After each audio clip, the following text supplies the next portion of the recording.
viva! Estamos de novo com o Vai Dar Uma Curva. Já sabe, todas as sextas-feiras, do meio-dia à uma, aqui na Antena Minho e depois disponível em podcast ou no YouTube da Field Travel Minho.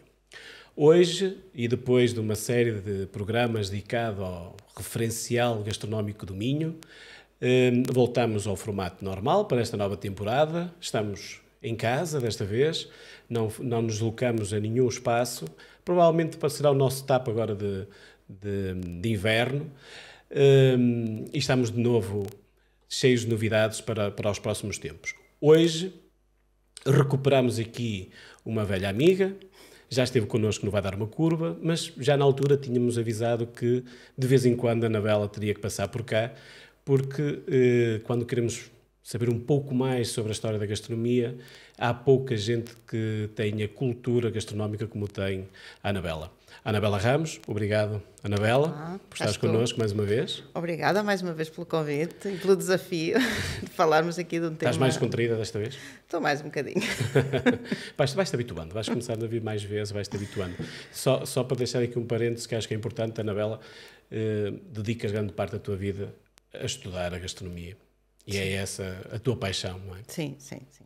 Então, eu desta vez lancei o desafio ao contrário e propus que fosses tu a escolher um tema. Qual foi o tema que escolheste para hoje? Doçaria conventual. Olha que, é um tema que me tem andado aqui na cabeça durante os últimos dias e acho que vai ser uma conversa interessante falarmos sobre isso. E então o que é gastronomia conventual? Gastronomia não, doçaria conventual.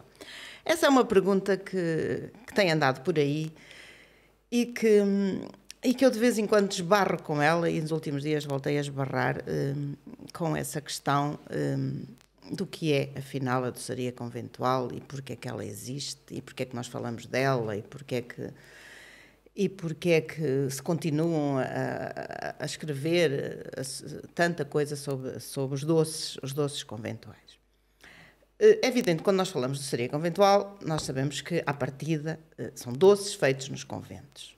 Ou eram doces feitos nos conventos. Portanto, a doçaria conventual tem um timing, e o timing dela é o encerramento dos conventos que aconteceram entre 1834, quando são extintos os conventos, por decisão régia, e a morte da última freira. Portanto, os mosteiros masculinos fecharam logo e os monges foram obrigados a sair. Os femininos, por uma questão de proteger as mulheres, permitiram que as freiras continuassem nos conventos, embora se proibisse de receber noviças, e permitiram até que morresse a última freira. E, portanto, elas aguentam-se, algumas, até aos finais do século XIX. E os mosteiros vão encerrando e quando morre a última freira, o Estado vai assumindo a propriedade desses cenóbios. E, portanto, essas receitas, o seu receituário, é evidente que a partir de 1834 elas perdem muitos bens e começam a entrar num período de pauperização. E também perdem clientes, porque muitos dos clientes dela eram os mosteiros masculinos que deixam de existir. E, portanto, haviam relações de troca de saberes e até sabores entre os mosteiros, não era? Os masculinos produziam uma coisa, os femininos outra, é assim que funcionava? Não. Então. Há a ideia que os masculinos faziam doces, mas não. Há muito pouco, ou poderá haver um ou outro que fazia algum doce, mas não. Os mosteiros masculinos compravam doces aos mosteiros femininos. Mas faziam outro tipo de produto? Não faziam? Sim, tinham, naturalmente, e até são conhecidos por alguns licores. Sim, porque tinham a produção de vinho e tinham os alambiques e tinham toda essa tecnologia que eles vão aperfeiçoando, a produção de aguardente, que era muito importante para as boticas, e isso estava nos mosteiros masculinos. E naturalmente depois finais do século XVIII, XIX, eu começo realmente a assistir nos masculinos ao fabrico de licores. Eles faziam licores. Sim, e o vinho, e faziam vinho, portanto os monges adegueiros. Essa era uma tradição muito portuguesa. E eles faziam esta troca de produtos, ou seja, levavam vinho e traziam doce, ou não era nada? Não sei, acho que não. Essa parte eu aí já não consigo chegar. Mas sei que compravam doces bastantes aos mosteiros femininos, para as suas festas, para os seus momentos festivos essencialmente, sim, para as reuniões capitulares, portanto eles compravam muitos doces aos mosteiros, e eram os mosteiros femininos que os abasteciam. É evidente que quando os mosteiros fecham, os mosteiros femininos perdem essa clientela, não é? Isso era uma clientela muito importante mesmo. E portanto há um período de pauperização das freiras ao longo do século XIX. Mas elas continuam a fazer, obviamente, ou com mais ingredientes ou com menos ingredientes, melhores ou piores, elas continuam a fazer até morrerem. E essas receitas vão depois passando naturalmente, algumas para a sociedade civil, e são absorvidas pela sociedade civil, ou através das criadas, ou através das próprias freiras, das famílias. Essas receitas passam, e algumas mantêm-se. E, portanto, essa tradição manteve-se desde o século XIX ao longo de todo o século XX, e pronto, e nós hoje temos o conceito de doçaria conventual. Agora, a questão é, porquê é que elas faziam doces? Não é? E essa questão é que está muito desvirtuada naquilo que se escreve por aí sobre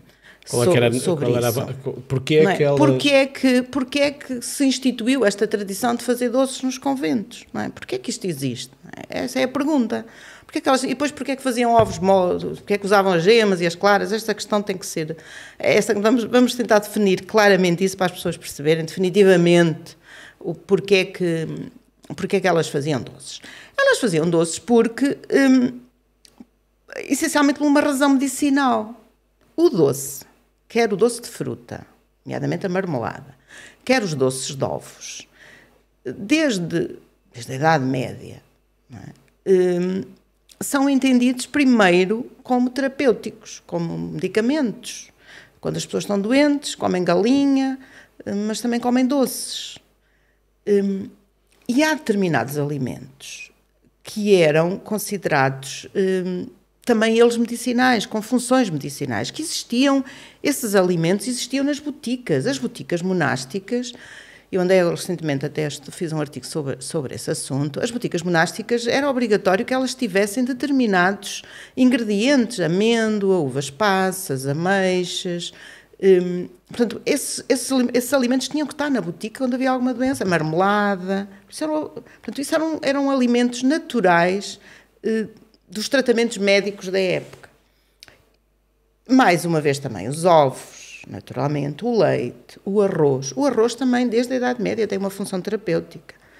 Ele chega-nos cá, já agora o arroz chega-nos cá mesmo com esse objetivo, em primeiro lugar, não é? Eu penso que sim. Andam pessoas aí a estudar a questão do arroz, e eu espero que para o ano venha aí também um livro sobre o arroz e que esclareça essas questões. Já há bons textos sobre o arroz, atenção, sobre a produção de arroz em termos agrícolas, já há bons trabalhos de investigação sobre esse tema.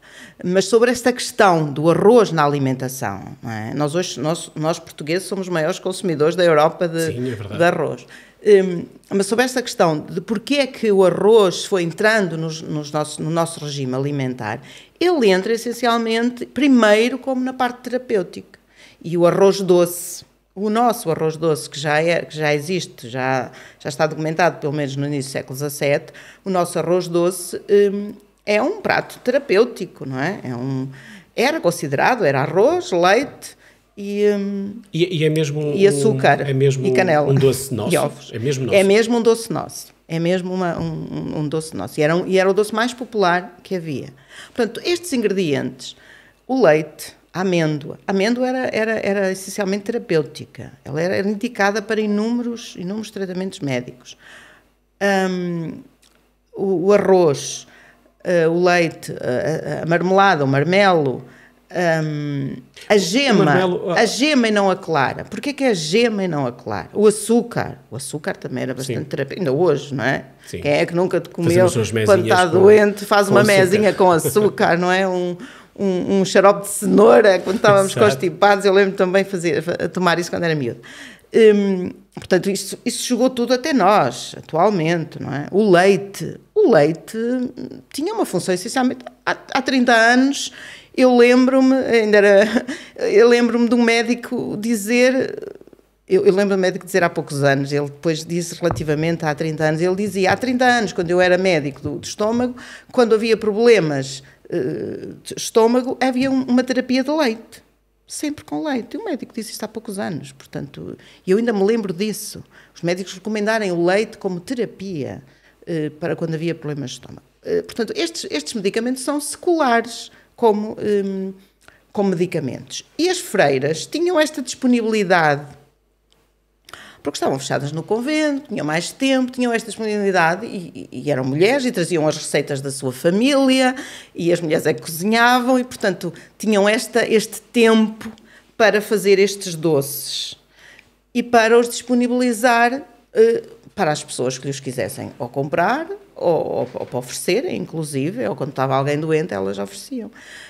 Repara, o Dom Rodrigo de Mouratel, tenho isto no livro das viúvas, que é uma frase que eu pus no introito do livro, há uma certa altura que ele proíbe-as de fazer doces. Depois isto entra num negócio e elas já perdiam muito tempo a fazer doces. Ele proíbe-as de fazer doces entre esta altura, no Advento, o início do Advento e o Natal, porque dizia que não era de bom tom estarem a receber o menino Deus à volta dos tachos.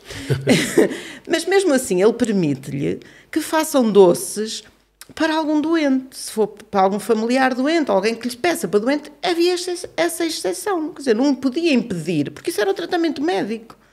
Portanto, ele proíbe-as, sim, não façam estes doces todos, porque estão sempre aí, não fazem outra coisa, mas, se houver alguém doente, vocês podem fazer, naturalmente. Então, mas proíbas, mas nós hoje no Natal temos esta tradição de enchemos-nos de doces. Porquê? Porque o Natal é uma festa, é uma das grandes festas, é uma das primeiras, das 4 Páscoas, os beneditinos chamavam as 4 Páscoas e o Natal era a primeira Páscoa. Era uma grande festa, era uma festa que tinha 2 oitavas, portanto ia até dia de Reis. Todo esse tempo era um tempo de festa, a seguir a um tempo de jejum, que era o Advento, começava um mês antes, que terminava exatamente a 24. No dia 24 já era obrigatório comer, ainda era Advento e, portanto, ainda tinha que se comer peixe, mas já permitia que se comessem doces. E depois há todo um tempo de festa, e na festa come-se doces. E por isso é que elas também andavam a fazer muitos doces para o Natal por causa disso. Mas isto para explicar ainda mais o quê? Depois havia as gemas. Não é? Porquê é que se utilizam gemas e porquê é que não se utilizam claras? É esta a grande discussão e existem inúmeras interpretações. Ainda há dias eu estava a ler mais uma sobre essa questão. Porque as claras eram... Porque nós produzíamos muitos ovos e tínhamos muitas claras, porque as claras eram bem como os fatos das freiras. As freiras compravam goma. Eu vejo isso nos livros delas. Compravam goma para engomar os fatos. Portanto, elas não engomavam os fatos com claras, de maneira nenhuma. Não se utilizava a clara nos doces, porque a clara não é terapeuticamente interessante. A clara era fria. Os alimentos, desde Hipócrates, na medicina chamada hipocrática ou galénica, não é? Que depois vem Galeno no século I, que segue um pouco Hipócrates, e são as grandes referências médicas, quase até ao século XVIII, são Hipócrates e Galeno, os seus estudos e os seus livros. Eles têm uma teoria que é a chamada teoria dos humores, em que os alimentos são classificados entre frios e úmidos e quentes e secos. E os alimentos que são mais interessantes em termos alimentares e medicinais são os temperados. Isto é, que nem são muito frios, nem muito úmidos, nem muito quentes, nem muito secos. Daí vem a palavra tempero. Temperar a comida, quando nós hoje utilizamos essa expressão, estamos-nos a referir a equilibrar a comida. Estamos a referir a adicionar-lhe alimentos que a tornem equilibrada, temperada e que, portanto, não nos faça mal. Ora, o peixe é um alimento frio e úmido, portanto era um alimento que fazia mal, mas se nós o equilibrarmos, se o temperarmos com especiarias, por exemplo, que são quentes e secas, não é? Através da fritura e depois juntamos as especiarias, o peixe torna-se menos nocivo. Esse era um entendimento da época. E também nestes alimentos, no arroz, no leite, nas gemas, nas claras, também na amêndoa, também estes alimentos são classificados, têm a sua classificação entre frio e quente, ou úmido e seco. E a gema é fria e úmida, ao passo que a clara... peço desculpa. A clara é fria e úmida, ao passo que a gema é quente e seca. Portanto... Mas era a percepção que se tinha do próprio alimento, porque... era a classificação médica do alimento. Claro. Esta classificação circulava e sabia-se disso. E, portanto, a uma pessoa que está doente não se vai dar um alimento frio e úmido. Não se vai dar peixe e não se vai dar a clara. A clara rejeita-se. Mas dá-se a gema, que é moderadamente quente, que é moderadamente úmida, que é temperada, que é equilibrada, que é anódina, portanto, tirava as dores. Nós hoje utilizamos, mas, portanto, a gema tinha toda esta função. É evidente que se juntarmos a gema com o açúcar, ela torna-se ainda mais terapêutica, mais medicinal. E isso é um ovo mole. Os ovos moles são uma gemada, não é? Exatamente. São uma gemada. E nós gemadas ainda vêm até hoje, né? As gemadas para dar força e para curar, não é? Portanto, são uma gemada feita com o açúcar em ponto, mais nada. Portanto, essa é que era a classificação. Portanto, depois a clara rejeitava-se bem com maus fatos. O que é que faziam com a clara? A clara, depois, mesmo até na culinária, tinha uma função muito importante na cozinha. Que era para quê? Para clarificar o açúcar. O açúcar não era este pozinho branco que nós hoje temos nos pacotes. O açúcar vinha com muitas impurezas. E antes de se utilizar, tinha que se clarificar. Um processo culinário, era um processo culinário que se utilizavam as claras. Portanto, elas eram rejeitadas, não, elas eram postas à parte e depois serviam para clarificar o açúcar. Basicamente. Mas misturavam o açúcar com a clara para... Sim, há ali um processo culinário em que depois eu não sei, eu já li a receita, já li várias receitas de clarificar açúcar, há várias receitas nos receituários antigos de clarificar açúcar, sim. Mas depois a clara depois é junta no açúcar, eu posso estar a dizer um disparate, mas depois a impureza fica na clara, fica à superfície e depois as pessoas tiram a clara e vêm as impurezas. Vêm as impurezas. Portanto, há ali um processo culinário que serve para clarificar, então, para limpar o açúcar. Nós temos então aqui a gema como a base da doçaria conventual, não é? Exatamente. E a gema tornou-se a base da doçaria conventual porque era, quando se estava doente, naturalmente que se preferia sempre a gema. Não é? Fazia-se um doce, fazia-se uns ovos moles, fazia-se uns ovos reais, por exemplo, adicionava-se o pão de ló. O próprio pão de ló é um doce conventual, não é? É um doce basicamente feito com gemas, também leva ali algumas claras, mas a força do pão de ló é as gemas, ou alguma farinha. Depois é a imaginação, não é? Os papos, depois era a imaginação de cada um, ia surgindo. Os papos de anjo, as lérias, aqueles canudinhos. Aqui em Braga era o doce fino, que eram os canudinhos, que é os ovos de canudo, que é uma receita que já está no livro de cozinha da Infanta Dona Maria, os ovos de canudo. Portanto, são receitas que vêm do século XV, século XVI, que já estão nessa altura definidas. Esses ovos de canudo são tipo os charutos, é isso? É sim, um charutinho, sim, era feita com hóstia e envolvido, doce fino. Sim. Não é? Portanto, e era envolvido, e era recheado com ovos moles. Portanto, depois a imaginação foi surgindo, mas eram receitas que muitas delas já traziam da família e outras melhoraram-nas e aperfeiçoaram-nas, obviamente. Nos mosteiros elas tinham tempo e tinham criatividade. Isto depois é uma questão de criatividade, mas não elas faziam, ser doceiras ou não ser doceiras. As freiras dedicavam este tempo, ou dedicavam-se à produção deste tipo da doçaria, porque tinham tempo ou também porque tinham acesso a alguns produtos que provavelmente não era assim tão comum para o comum dos mortais? Pelas duas razões. Elas tinham o tempo disponível e tinham uma clientela, não é? E tinham a sua formação própria de doceiras, quer dizer, tinham as suas aptidões próprias, não é? Nem todas têm jeito, mas algumas teriam. É como ainda hoje, nem todas são boas cozinheiras, mas algumas são. E, portanto, depois, naturalmente, que tinham acesso a esses ingredientes. Esses ingredientes são ingredientes médicos, eram ingredientes caros, eram ingredientes que não estavam muito... A amêndoa, no norte, não estava muito disponível, o leite também não estava muito disponível, o açúcar muito menos, portanto, naturalmente que isso era tudo de preços elevados. Isso era tudo de preços elevados, mas elas tinham acesso a esses ingredientes e, portanto, trabalhavam-nos também de acordo com os clientes. Também de acordo com os próprios clientes, não é?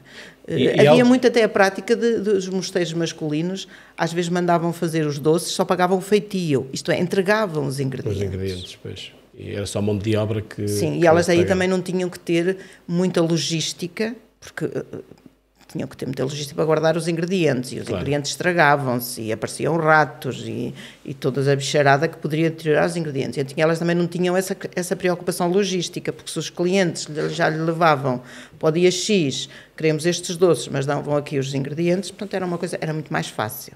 É uma coisa muito mais ágil. Os doces conventuais, a zona geográfica onde eles são produzidos tem muito a ver com a proximidade com estes mosteiros que os produziam. Ou seja, há regiões que são mais ricas em doces conventuais do que outras. Sim, tem a ver. Isso é o que nós achamos hoje, porque muita coisa se perdeu, não é? Nós não sabemos. Houve mosteiros, de facto, que se demarcaram e que fizeram história e que deixaram até alguns deles, poucos, mas até há receitas desses mosteiros, ficaram. Eu tive há bocadinho até a ver quantos receituários há, de Odivelas, por exemplo, ficou famosa, com a marmelada. Há um mosteiro em Évora, de Santa Leocádia, que também deixou há um registro, um pequeno livro com algumas receitas. Há alguns mosteiros que foram deixando, mas há outros que nós... morreram, as freiras desapareceram, foram-se embora, morreram e não deixaram essa memória. Essa memória não passou. Muitas dessas memórias não passaram. E outras passaram, mas desvirtuaram-se, não é? Nós, por exemplo, hoje fala-se dos pastéis de Vozela e há quem diga que eles são de origem conventual, mas não dali, do Mosteiro do Porto. Alguém que trouxe a receita, olha, vamos aqui iniciar um negócio, e iniciou-se. Na minha zona, em Mangualde, há uns pastéis de feijão, que eu já andei um bocadinho a pesquisar a história, e parece-me que eles também têm uma origem de um convento. Mas não sabemos qual, porque foi alguém que trouxe a receita nos inícios do século XX, que tinha a receita de alguém que lhe deu, se calhar de zonas geográficas até bastante distantes. Depois as receitas circulam. Claro. Portanto, nós depois não conseguimos definir... Hoje nós dizemos, há o convento de Odivelas, há o convento de Celas em Coimbra, por exemplo, e que agora até está estudado, até por uma amiga minha, a Dina de Sousa, que estudou a doçaria conventual de Coimbra. Temos aqui as Freiras dos Remédios, que eu também acabei por publicar, que também tinham um bom manancial de receitas e faziam muitos doces. Temos as Freiras de Vila do Conde, temos as Clarissas de Amarante. Portanto, há determinados conventos que deixaram marcas profundas. Mas, por exemplo...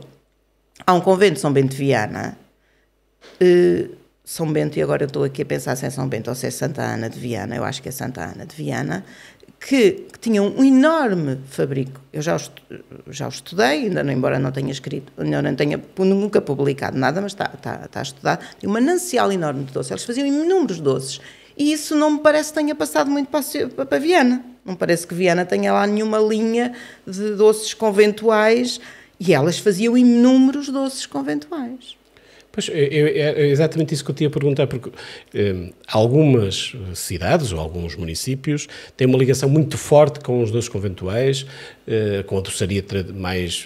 Aroca, por exemplo. Não sei se é a doçaria tradicional ou conventual. Eu sou de uma cidade que isso acontece e que é reconhecida. Amarante tem os papos de anjo, tem os ovos moles, tem as lérias de Amarante, tem os amarantinos, tem uma catrafada de produtos que estão ligados à doçaria conventual. Mas depois nós vimos, por exemplo, para uma cidade, Braga, por exemplo, em que no livro em que tu escreveste refere alguns dos doces que eram produzidos cá, mas que praticamente desapareceram, não é? Desapareceram, mas eles estão aí.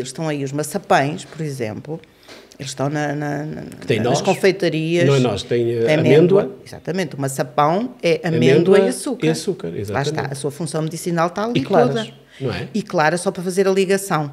Tem muito poucas claras só para ligar os ingredientes. Mas o essencial está ali, é a amêndoa e o açúcar. Elas faziam isso, elas dizem mesmo, fizemos uns maçapães para o não sei quem que estava doente. Elas muitas vezes dizem isso.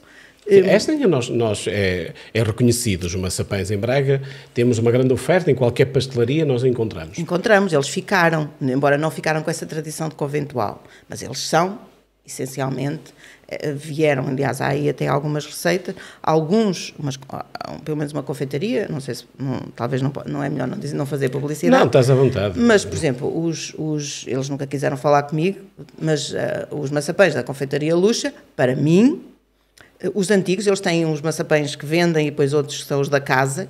Sim. Esses, para mim, são de origem conventual, nitidamente. E para mim, ou vieram de Remédios ou vieram de um outro mosteiro que também tinha uma grande tradição conventual, que era o São Salvador.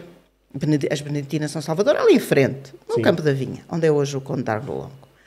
Portanto, essas também tinham uma grande tradição conventual, só que dessas não há registros. Pois. Portanto, há 2 ou 3 registros que eu apanho de conventos beneditinos que lhes compravam doces. Portanto, elas faziam muitos doces.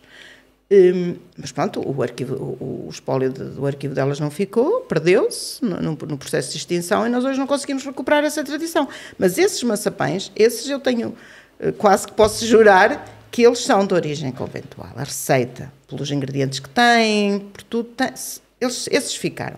E tinham ficado as viúvas, que depois também acabaram por desaparecer ao longo do século XX, mas elas ainda se mantiveram. Neste momento temos produção de viúvas?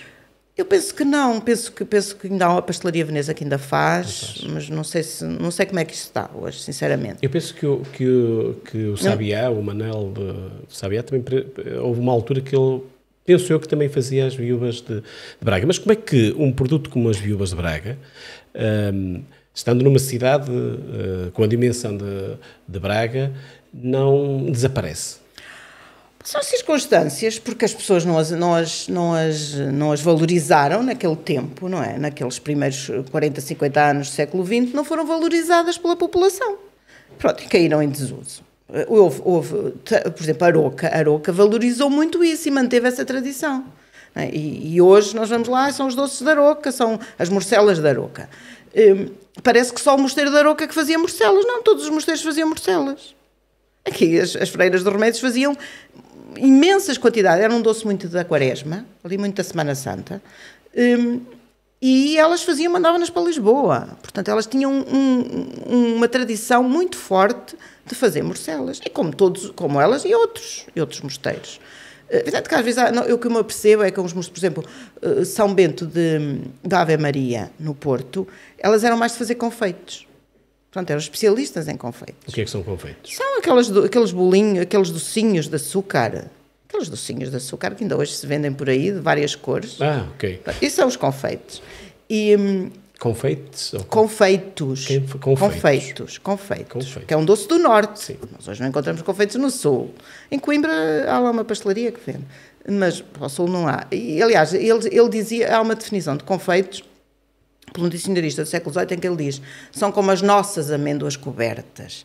Ele está a falar em Lisboa, portanto a amêndoa era mais do sul, no norte havia menos amêndoa, faziam-se uns confeitos, que eram uns bolinhos, uns docinhos de açúcar, são duros, e depois eram aromatizados. Hoje dá-se-lhes umas cores, mas no passado eram aromatizados, ou com água de rosas, ou com âmbar, portanto tinham um aroma. E elas especializaram-se em fazer confeitos, e eram elas que forneciam quase todo o norte de confeitos. Também havia outros que faziam, naturalmente, mas se calhar os delas eram melhores, claro. Iam lá comprá-los. E esse era um doce muito vulgar. Vamos lá ver, na época não há reboçados. O conceito de reboçado é um conceito muito recente, mesmo até a denominação.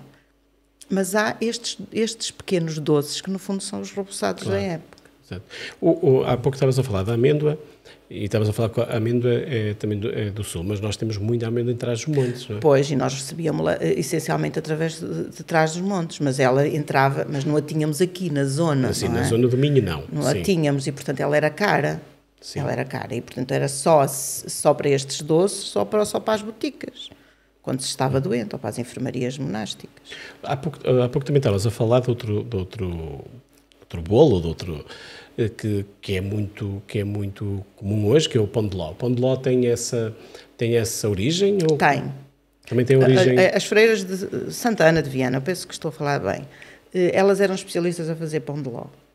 Eu apanho, logo nos finais do século XVI, ainda apanho livros delas e elas já estão a fazer pão de ló, que elas chamam-lhe os bates, pão de bate, que é muito batido. Mas as freiras dos Remédios também, esporadicamente, também aparece a referência aos pães de ló. O pão de ló tinha também essa função, porque era um doce de ovos, essencialmente. Nós hoje ligamos muito o pão de ló à Páscoa. também no Natal, há zonas que é mais Natal, outras que é mais Páscoa. Por exemplo, em Amarante é mais Páscoa, aqui já se usa mais no Natal também. Na minha zona é mais Páscoa, sim. Mas isto foi mais tarde que houve essa associação ou nasce com já... Eu na Páscoa, na Páscoa, os doces que eu vejo na Páscoa são mais os maçapães, nos conventos femininos são os maçapães e os folares. Mas mais até os maçapães. Eles faziam muitos maçapães para os pregadores e para os confessores, que iam lá, portanto, esforçavam-se muito e elas ofereciam-lhe sempre muitos maçapães. É um doce muito de Páscoa, são os maçapães. Eu vejo, por exemplo, o pão de ló vejo mais no Natal. Os beneditinos, por exemplo, compravam sempre fatias de pão de ló, pão de bate ou pão de ló coberto. Este pão de ló coberto que hoje se fala, tão típico de Vizela, este pão de ló existia. O bolinhol, que era o pão de ló coberto, porque é coberto com uma capa de açúcar, isso tinha uma função de conservação. Impedia que ele se ficasse seco e se aguentasse durante mais uns dias, porque não havia condições de acondicionamento. Portanto, esta cobertura de açúcar protegia o pão, protegia o doce, pão de ló. E eu vejo isso mais no Natal. Era um doce mais no Natal. Já agora que estavas a falar do bolinhol, o bolinhol tem essa característica de ser coberto com açúcar, inicialmente para proteção. O nome bolinhol, ao que parece, tem a ver com a forma também depois que era acondicionado, com um pano de linho. Com pano de linho, sim. E depois surgiu aqui o bolinhol. É uma das 7 maravilhas também que temos na região, temos várias, e o bolinhol é uma delas. Mas ele é diferente também, pela forma como ele é feito, ou seja, nós estamos a olhar para um pão de ló, vemos algo redondo com um buraco no meio, no fundo. Sim, com uma... Lá o bolinhol não é assim, é algo mais achatado, mais alongado, teve a ver com... Essa parte eu não sei. Eu, por exemplo, eu vejo as freiras de Viana, elas relatam mesmo a compra dos alguidares para cozer o pão de ló. Que ainda hoje são usados, os alguidares de barro. E o papel para forrar, elas falam disso. No século XVII, início do século XVII, elas já falam dos alguidares, das bacias e o papel costaneira, que ainda é hoje o que se põe para fazer o pão de ló. Mas também há uma denominação que aparece, que é vulgar no século XVIII, que é as broas de pão de ló. Portanto, o pão de ló podia ter um buraco no meio ou podia ser em forma de broa. Ok.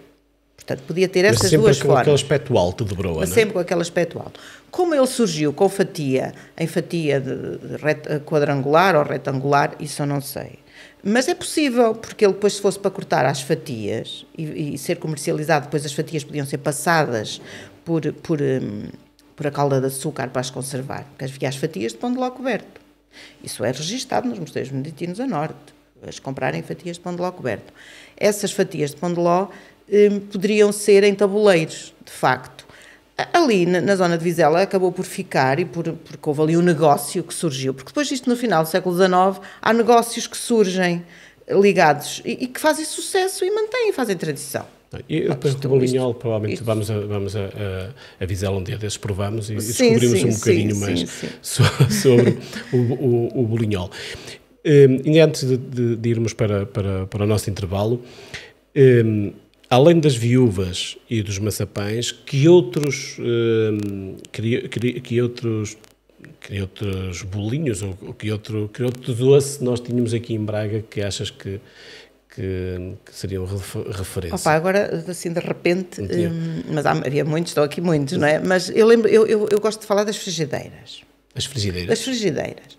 Porque as frigideiras é uma coisa que ficou aqui, que eu não vejo em mais lado nenhum, e que depois evolui, e que hoje nós conhecemos como um pastel de carne. Mas as frigideiras eram doces. É uma coisa que as pessoas também não valorizam. Eram doces? Eram doces. E não tinham carne, então? Não tinham carne, não. Eu não sei quando é que essa mudança se fez, mas eu falo aqui disso, mas o Júlio Diniz depois já fala das frigideiras. Para quem nos está a ouvir na rádio, aqui é no livro que temos aqui exato. ao nosso lado, que são as viúvas de Braga. Ainda não consegui compreender quando é que essa mudança se efetuou, mas ao longo do século XVIII, eu apanho-as logo no meado do século XVIII, já apanhou a compra de frigideiras. E frigideiras eram grandes, eram do tamanho de frigideiras, Era uma espécie... O nome vem daí? Deve ser do tamanho? Sim, eu penso que vem do tamanho. Eu penso que vem do tamanho.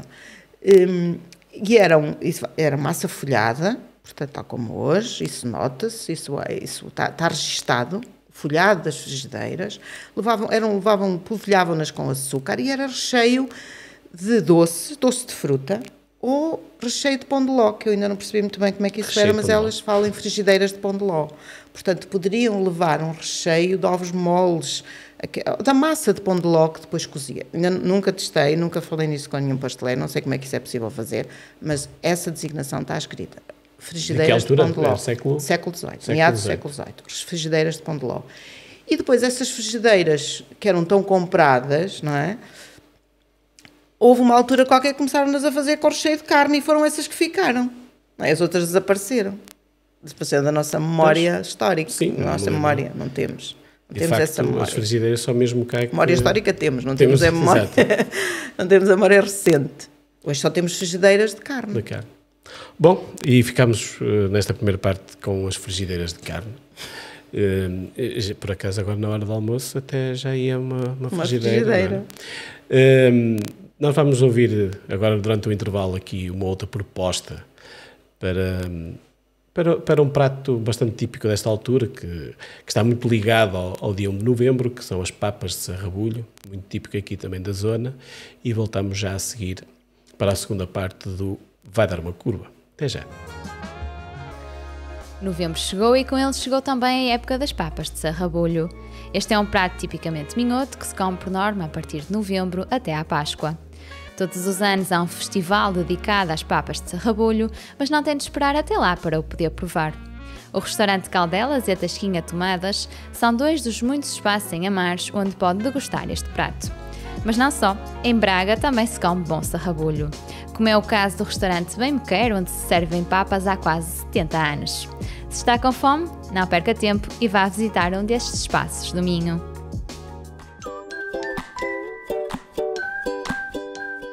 O Vai Dar Uma Curva é um programa semanal de gastronomia, turismo e vinhos conduzido por Rafael Oliveira. Pode ouvi-lo através do Spotify e em streaming no YouTube da Field Travel Minho. Venha connosco dar uma curva por aí. Vamos de volta então para a segunda parte do Vai Dar Uma Curva. Hoje temos connosco de novo a Anabela Ramos. Estamos a falar de coisas muito doces, de doces conventuais, e quando nós fazemos as perguntas, e às vezes nos dá aqui algumas brancas, e eu já tenho algumas, quando perguntei há pouco mais alguns doces daqui de Braga, fomos aqui para as frigideiras, porque estavas a dizer que te deu uma branca. Agora que aproveitamos o intervalo, podemos ver as cábulas, fala-nos lá de mais uma série deles que nós temos por aqui. Pois tinham muitos de facto, e a lista aqui é enorme, eu já não lembrava de nenhum, de repente fiquei, e estou aqui, fiquei assim um bocadinho... Mas, por exemplo, além das morcelas que eu ainda referi, havia um doce que era o tocinho do céu, que também começa a aparecer ali por meados do século XVIII. Mas o tocinho do céu hoje é mais ligado a Guimarães, não é? A Guimarães... Pois, lá está, porque Guimarães valorizou, mas ainda há poucos anos, o antigo proprietário da doçaria São Vicente me deu a provar o tocinho do céu de Braga, e ele fazia-o, só que depois deixa de haver clientes, as pessoas deixam de procurar, havia o doce fino, havia os celestes... Havia os manjares, por exemplo.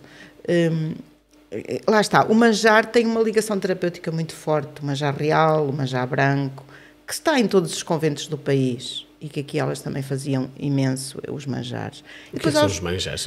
Os manjares, lá está, é leite, arroz, é um doce feito com leite, arroz, poderá levar galinha, manjar branco, galinha, desfeita, ovos. Era mesmo para quem estava doente. Era mesmo para quem estava doente, exatamente. Era mesmo para quem estava doente. Exatamente. Depois temos os doces de fruta, que também são muito importantes. Não é? É evidente que o primeiro é a marmelada, que estava em todas as boticas e todas as enfermarias monásticas, e que toda a gente tinha que comer quando estava doente, porque tirava o fastio, porque resolvia inúmeros problemas, que agora não vou aqui enumerá-los. Mas havia a cidrada, que as freiras dos remédios também eram especialistas. A cidrada que vem do cidrão. O cidrão, que é uma espécie... Que é uma espécie de limão. De limão, maior. É um citrino, sim. O rei dos citrinos. O rei dos citrinos. Era porque considerado o cidrão, abrindo aqui um parênteses do cidrão, agora em algum está-se a voltar a querer trabalhar o cidrão. Escreveste um livro sobre o cidrão, editado pela Ataca. Em Guimarães está-se a fazer um trabalho também à volta do cidrão e do calondro, que é outra espécie. Um dia fazemos um programa só sobre esse tipo de espécies que não acabaram, mas que estão quase extintas. Então. Mas o cidrão também era muito usado então na doçaria conventual. Imenso. O cidrão, olha, no tocinho do céu, não era só a cidrada, os pastéis de cidrão. O cidrão depois era utilizado porque ele também cortava um bocado o açúcar. Havia também essa técnica de cortar o açúcar. Equilibrava. Portanto, e o cidrão era terapêutico. Do cidrão tudo se aproveitava. Aliás, ele tem essa função terapêutica no próprio nome científico, é citrus medica. Portanto, aquilo era mesmo um alimento medicamentoso. E, portanto, por isso ele é utilizado muito, mesmo nos doces de ovos, o cidrão ralado, não é? Nos bolos, o cidrão ralado muitas vezes era junto. Por exemplo, nos ovos reais, podiam juntar cidrão. Em vários outros doces podia-se adicionar o cidrão ralado, cristalizado e depois ralado. Ele também é muito usado ainda... no bolo rei, por exemplo, não é? Pois, e depois nós passámos a utilizá-lo quando trouxemos o bolo rei, quando o bolo rei chega a Portugal nos finais do século XIX, início do século XX. E ele chega a Portugal, o bolo rei? O bolo rei é importado de um congénere francês. Portanto, o bolo rei é um doce importado, que depois começa a ser produzido numa... Agora, não sei, não posso falar de cor, mas penso numa confeitaria de Lisboa e ganha algum sucesso. Nos inícios do século XX já há uma receita, o Carlos Bento Amaya já tem uma receita de bolo rei. Eu fiz até já uma crónica sobre isso. E o que eu acho é que, pronto, importa-se o miolo, não é, do bolo, mas o recheio é tipicamente português. O que é que ele vai pôr a decorar o bolo rei? Vai-lhe pôr o cidrão, naturalmente, que era o que nós tínhamos. Vai-lhe pôr a abóbora, o tal calondro, que era o que nós tínhamos. Vai-lhe pôr os nossos frutos secos. Vai pôr os nossos frutos secos, que nós tínhamos, e vai pôr os nossos frutos cristalizados clássicos, que nós tínhamos também, não é? Nomeadamente o cidrão e o calondro. E que ainda hoje lá estão. Hoje, quando nós vemos o bolo rei, tem os frutos secos, tem o figo, tem a pera, mas também tem a abóbora, aquelas tiras vermelhas e verdes e brancas, não é? Aquilo é tudo abóbora. Que depois agora lhe metem um corante e dá uma cor diferente para ficar mais festivo, mais colorido. Alguns já não têm cidrão porque o cidrão praticamente entrou em extinção e deixou de se produzir e, portanto, só os bolos reis mais requintados é que têm cidrão. Mas o bolo rei não é assim tão... Eu não me lembro de ver em nenhum país o bolo rei. Ele é importado e depois em França desaparece, não sabes? Não sei, essa história aí já não sei, mas nós importámos aquele conceito de fazer aquele bolo. Não é? Aquele bolo fermentado. O bolo rei é um bolo bastante fermentado, que demora muito tempo, amassado. Eu faço bolo rei, portanto sei mais ou menos fazer. Mas isto está a sair. Faz mal. São os jogos todos. Podes colocar por cima, exatamente. Pronto. E ele é amassado, não é? Com leite, com açúcar, com ovos, com poucos ovos. E depois há um processo de fermentação, com frutos secos, depois há um processo de fermentação longo. E isso é um doce importado da Europa Central. Aliás, na Europa há vários bolos congêneres com este, não é só português. Não é só português. Desculpa, mas na investigação que fazes à volta dos doces conventuais, como noutras, que curiosidades é que tu encontras no meio disto tudo? Que é que, assim, coisas que sejam... Encontros segredos, não é? O mais curioso é que nós, às vezes, pensamos, não conseguimos chegar ao segredo dos doces conventuais. E eles, de facto, tinham segredos. E isso eu nos remédios surpreendi-me por isso. Por chegar a esses pormenorzinhos dos segredos. Para já, os aromas. Não é? Elas aromatizavam os doces. É uma característica muito nossa. muito portuguesa. A aromatização dos doces com âmbar, com almíscar, adicionava-se ouro, porque também tinha uma função medicinal, o ouro, e, portanto, a prata... Há esta prática que nós temos agora recente de colocar ouro em tudo, isso já existia. Já existia. Eu pensei que era uma invenção recente, não, que nós temos agora ouro no azeite, sim. No vinho acho que não, mas no bolo, nem bolos. No bolo rei, já bolo rei com ouro. Sim, isso é uma coisa antiga. Isso é uma coisa, porque o ouro e a prata tinham funções medicinais e por vezes eram adicionadas, lá está, se a pessoa estava muito doente ou tinha ali, vamos lá pôr às vezes até por ordem do médico, se calhar, não é? No doce. Lá na receita, colocar Exato, ouro. Colar ouro e punha-se. Há registro, eu tenho alguns poucos, mas tenho, de comprar ouro e prata para os doces, nos remédios. Isto são os segredos. E depois, por exemplo, eu surpreendi-me com a presença do pão ralado como um ingrediente nos doces conventuais.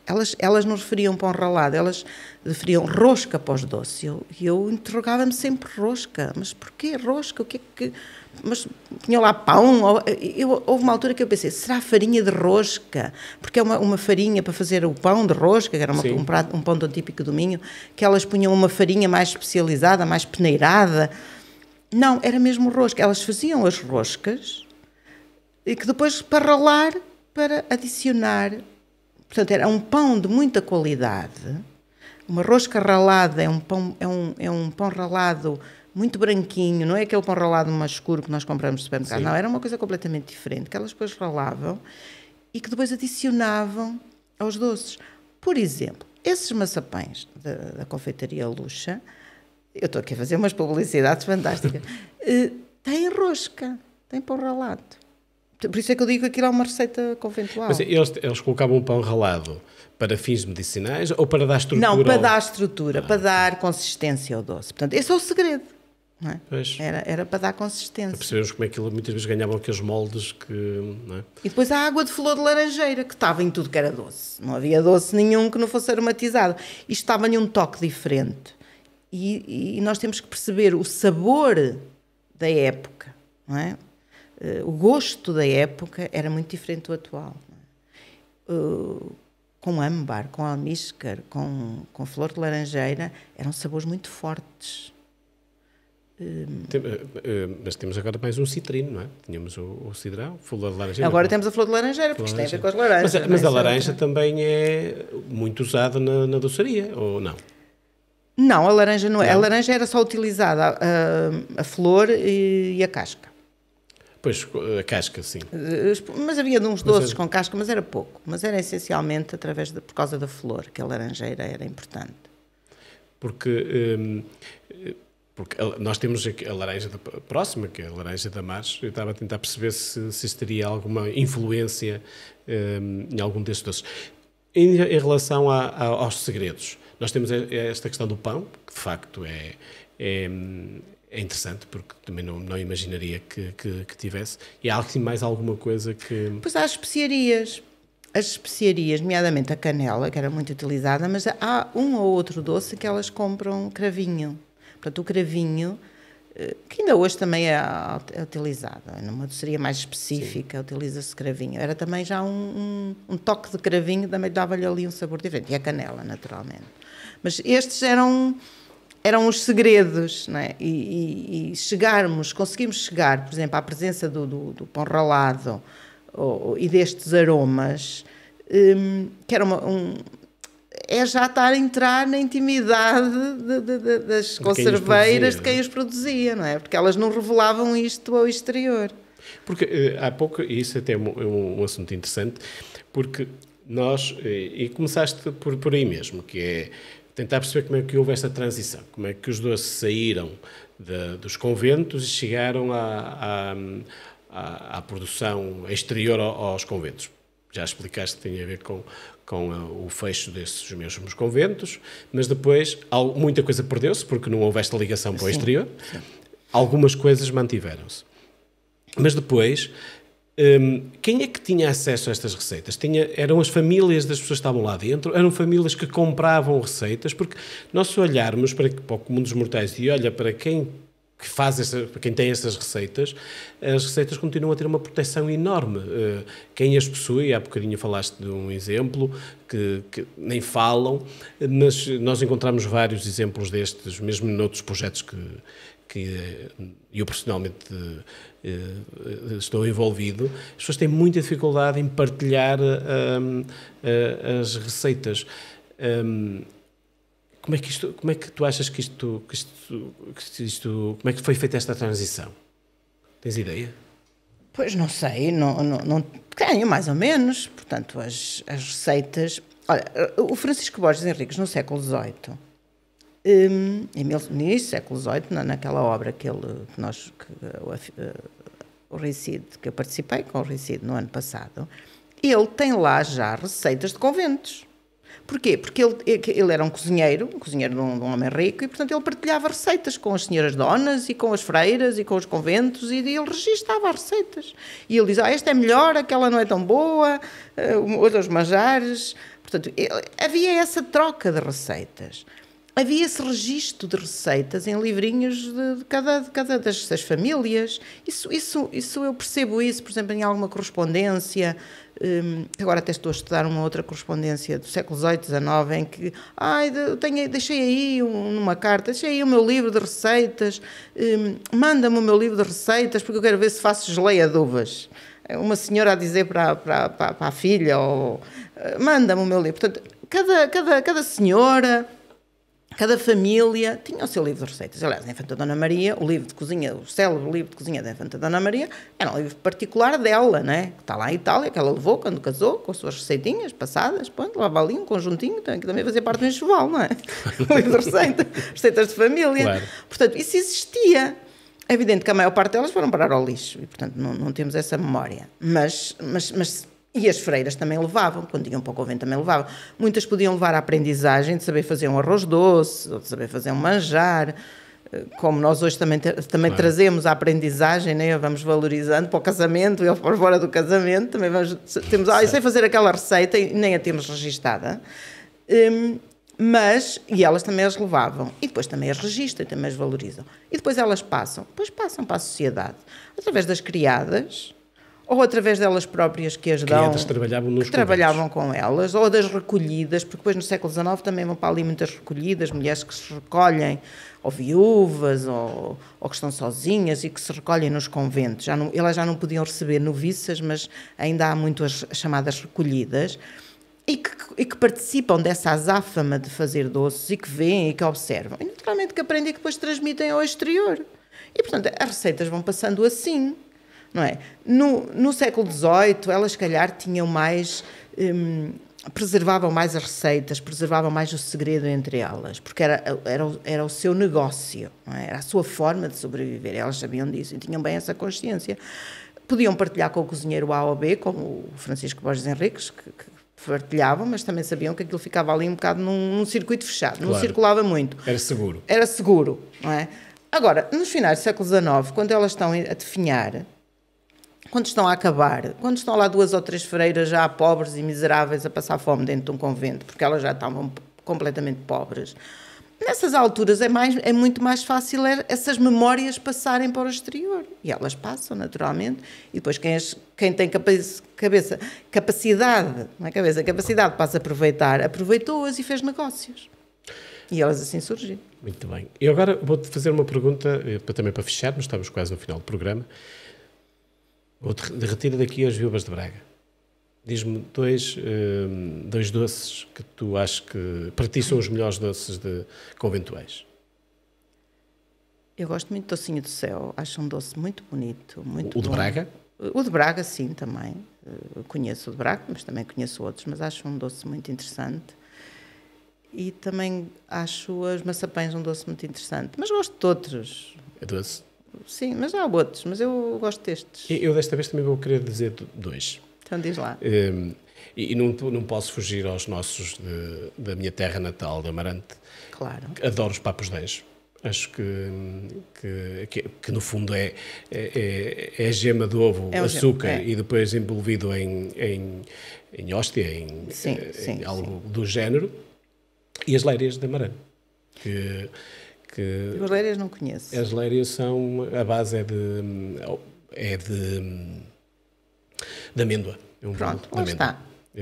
Os Compreendo tudo aquilo que estavas a dizer. Os ingredientes são sempre os mesmos. Se não conheces, tens de conhecer, porque de facto são diferenciadores em relação aos outros pastéis do género, aos outros doces conventuais, e vale a pena conhecer. E é um bom sítio para também há um doce que eu acho muito interessante, que são as morcelas. Atenção, as morcelas, eu agora estava-me a esquecer desse. Eu acho esse doce muito interessante e foi uma pena... só o Arouca as manter. Porque nós conhecemos as morcelas salgadas, não é? Sim, mas depois há as morcelas doces. As morcelas doces têm uma história muito engraçada, porque elas parecem carne, não é? Mas não são, não é? Porque têm o nome da morcela, têm o feitio, são embaladas em tripa, portanto elas faziam aquilo tudo direitinho. Mas é tripa mesmo? É tripa mesmo verdadeira. Tripa de boi ou de vaca, tripa. Tripa com que se faziam os chouriços. A tripa dos chouriços. É a mesma tripa. De porco. Ou de porco, sim. Porco. É a mesma tripa. Sim. A mesma tripa com que a minha mãe fazia os chouriços, ela ia comprar a tripa, é exatamente a mesma. Mas o recheio é doce. E faziam isso porquê? Porque era um doce de quaresma, mais ali da Semana Santa. Portanto, as pessoas estavam fartas de passar jejuns e passar fome e comer peixe, e então vinha aquele doce que dava ali a ideia de que aquilo era carne. Não é? E tem ali um recheio de pão, de amêndoa, de ovos, portanto, de açúcar, lá está. Portanto, um recheio completamente agradável. E lá estão os condimentos, a canela, o cravinho, o ouro, às vezes, para as morcelas. Eu, por acaso, estava agora aqui a tentar lembrar-me do nome de um doce mais típico ali da zona de Guimarães, do Natal, que é feito também com base de formigos, é isso? Que a base também é pão. Os formigos, sim. Os formigos é um doce aqui do Minho. Provavelmente, mas sei que é muito comum naquela zona, Faf, Guimarães. Mas também é muito comum aqui para o Minho, para esta zona do Minho. Sim. Também é Minho, Guimarães é Minho. Isso aqui tem outro nome, não é? Para além dos formigos, agora falha-me o nome. Eu penso que é formigos, exato. Pronto, mas esse é um doce de pão, de frutos secos, de mel. Sim, exatamente. Pronto, isso leva... Mas tem pão, lá está. Mas tem pão, sim. Eu penso que as freiras de Viana que faziam esse doce, pelos registros e pelo tipo de ingredientes que elas dizem para fazer, elas faziam já esse doce no século XVIII, na altura do Natal. Portanto, deve ser um doce muito antigo. Eu nunca o estudei, não sei muito bem a história dele, mas tenho essa linha para explorar ali nas freiras de Viana, de que elas já faziam os formigos. Mas é um doce muito do Minho, não é um doce que se faça no Sul. Não. Bom, chegamos ao fim da nossa conversa. Anabela, mais uma vez, muito obrigado por esta partilha connosco. Vamos voltar daqui a uns tempos. Sim. Devemos de voltar a falar sobre outro tema. Nós vamos ficar por aqui. Já sabe, todas as semanas, do meio-dia à 1, aqui na Antena Minho, e depois no YouTube da Field Travel Minho, ou também em podcast. Aproveitem o tempo frio que se avizinha, e aproveitem a boa gastronomia minhota, a gastronomia de conforto que nós temos no Minho, que é tão rica, e vão até a Mas, por exemplo, provar umas belas papas de Serrabulho. Nós voltamos para a semana. Muito obrigado.